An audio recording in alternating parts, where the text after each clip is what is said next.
संगीता, मैंने एक बहुत अच्छी कॉलोनी में हम दोनों के लिए एक छोटा पर अच्छा सा घर देख लिया है और बहुत जल्दी ही हम लोग वहाँ शिफ्ट हो जाएंगे। इसलिए अब तुम बिना समय गंवाए सब सामान की पैकिंग करना शुरू कर दो। विनोद ने अपनी पत्नी संगीता से बहुत ही ज़्यादा खुश होते हुए कहा। लेकिन संगीता तो विनोद के ये सब सुनकर एकदम से चौंक पड़ी और पलटकर विनोद की तरफ आश्चर्य मिश्रित भाव से देखने लगी।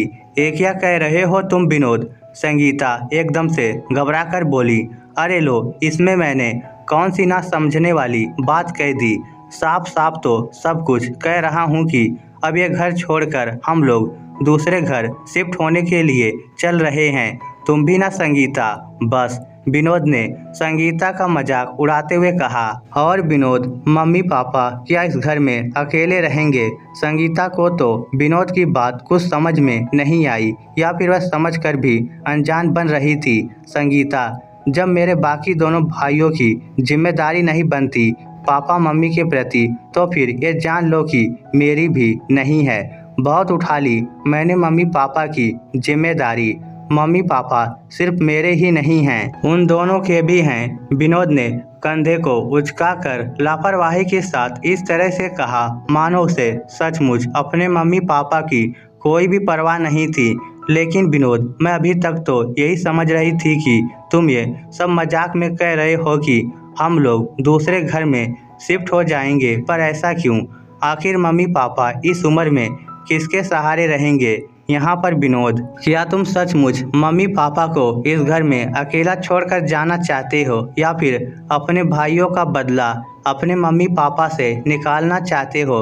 आखिरकार संगीता ने अपने पति विनोद से सवाल दाग दिया। संगीता, अब जब तुम सब कुछ जानती हो तब भी क्यों ये सब कह रही हो? विनोद ने चिनकते हुए कहा। विनोद, मैं सब कुछ जानती हूँ, लेकिन इसमें दोष मम्मी जी और पापा जी का कहाँ है? माना कि तुम्हारे दोनों भाई पापा जी और मम्मी जी के प्रति अपनी जिम्मेदारी नहीं समझ रहे या नहीं निभाना चाह रहे, तो क्या हम लोग भी इस जिम्मेदारी से मुंह मोड़ ले? ये तो हम लोगों के लिए बहुत ही सौभाग्य की बात है कि उनकी सेवा का दायित्व हम दोनों को मिला है। और मान लो तुम मम्मी जी और पापा जी के इकलौते बेटे होते तब भी क्या तुम यही सोच रखते? संगीता ने प्रश्न भरी नज़रों से विनोद की ओर ताकते हुए कहा। संगीता, तब की बात अलग होती। विनोद ने फिर से लापरवाही से अपने कंधों को उचका दिया। तो फिर मान लो कि तुम उनके इकलौते बेटे हो। जब मम्मी जी और पापा जी को इस बारे में पता चलेगा तो सोचा भी है कि उन दोनों के दिल पर क्या बीतेगी, कितना ज़्यादा टूट जाएंगे वह दोनों। हम लोगों के सहारे ही तो वह लोग हंसी खुशी अपना जीवन व्यतीत कर रहे हैं।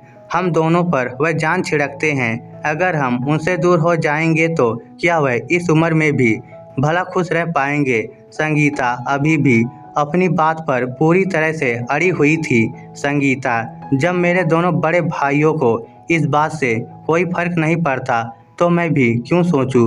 और अब मुझसे ज़्यादा बहस ना करो। मैंने किराए के लिए घर देख लिया है, कल एडवांस भी दे आऊँगा। बस तुम अपना, मेरा और बच्चों का सामान पैक करना शुरू कर दो।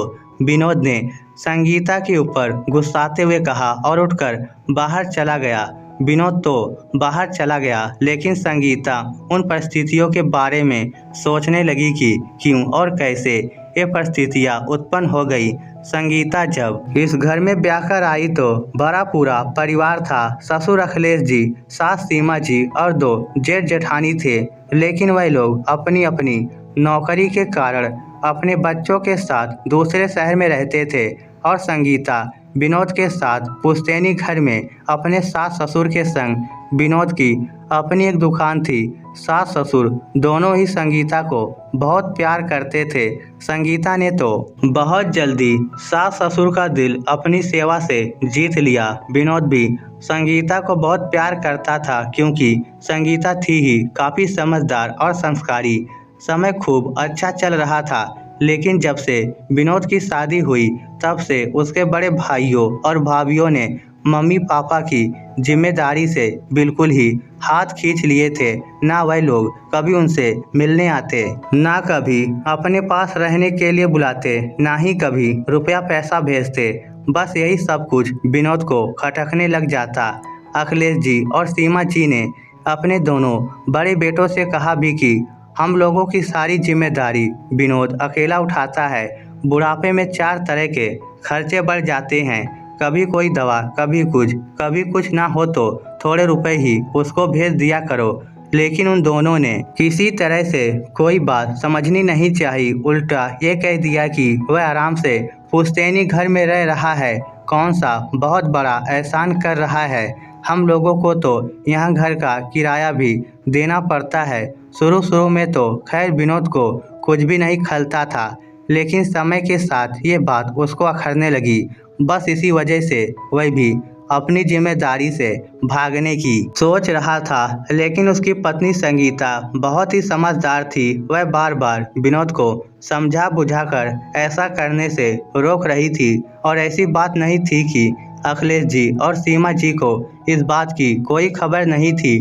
वह विनोद की बातों को सुन भी रहे थे, क्योंकि कहते हैं ना, दीवारों के भी कान होते हैं। लेकिन वह कुछ कर नहीं सकते थे।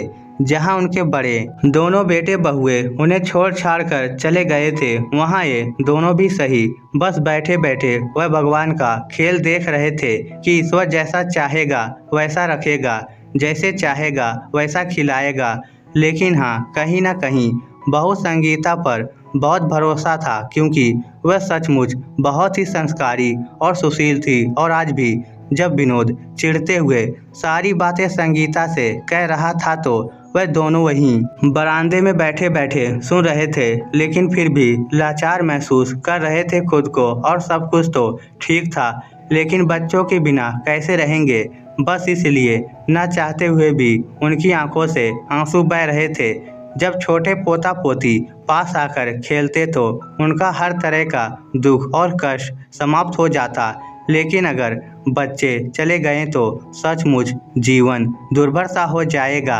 जब विनोद बाहर से वापस आया तो फिर से संगीता से बहस करने लगा, लेकिन संगीता इस तरह के पाप की सहभागी बिल्कुल भी नहीं बनना चाहती थी। संगीता, चुपचाप तैयारी शुरू कर दो और इसके बाद तुम भी एक भी शब्द नहीं बोलोगी। जो मैं कह रहा हूँ वही होगा। अब तो विनोद ने जोर जबरदस्ती करते हुए कहा, ठीक है विनोद, अगर तुम्हारी यही जिद है तो ठीक है, मैं तुम्हारी और बच्चों दोनों की ही पैकिंग कर देती हूँ। लेकिन मैं इस घर से मम्मी जी और पापा जी को अकेला छोड़कर बिल्कुल भी नहीं जाऊंगी। ये मेरी भी जिद है। संगीता ने भी आखिरी निर्णय पर पहुँचते हुए कहा, ये क्या कह रही हो संगीता तुम? भला मैं और बच्चे तुम्हारे बिना अकेले कैसे रहेंगे? विनोद चौंकते हुए बोला, तो फिर ये क्यों भूल रहे हो? हम लोग भी तो मम्मी जी और पापा जी के बच्चे ही तो हैं। तुम कैसे उन लोगों से दूर जा सकते हो? संगीता ने आंखों में आंसुओं को भरकर कहा, यार संगीता, तुम भी ना।